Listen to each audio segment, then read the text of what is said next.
Magandang araw mga kabukid. Nandito ang inyong lingkod sa Barangay Palagay ng Cabanatuan, ano? So kasama ko po si Sir Joel Abad. Ayan. So pinipictures po natin yung kanyang tumana na nagamitan po ng ating Miracle Foliar. At syempre yung kanyang bukid, no? Pagagamitan din natin ng Miracle Foliar yan pag nakatanim na. Sir, magandang araw. Anong experience mo sa ating Miracle Foliar?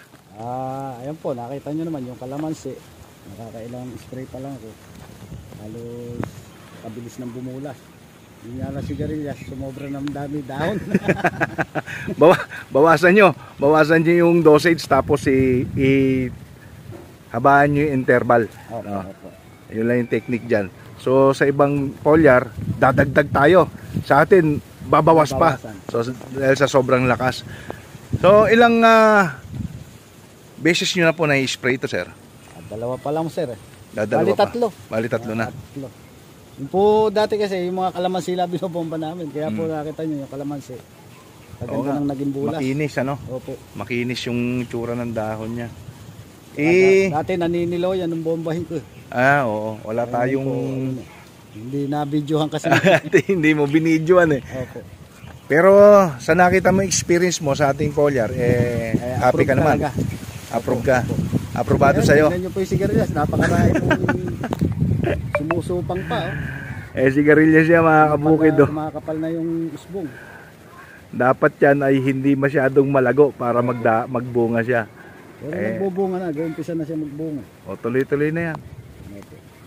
Yun yung kagandahan dito sa Kwan. Ito po ay 2,500 square meters yung kanyang tumanang ito. Pero yung inyong bukid, sir, ilang hektarya ho ba yan?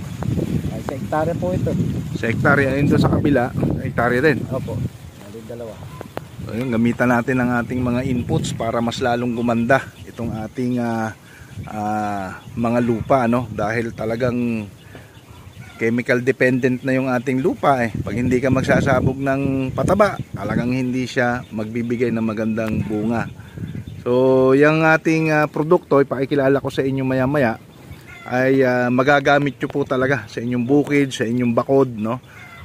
Yung taniman mong ito. Yun, sir, baka may mga gusto ko pang batiin. Shout out sa lahat ng magugulay sa Palagay. Ayun, maraming salamat. Gumamit na rin kayo ng Miracle Foliar namin. Opo. Okay, sir, salamat po sa oras ninyo.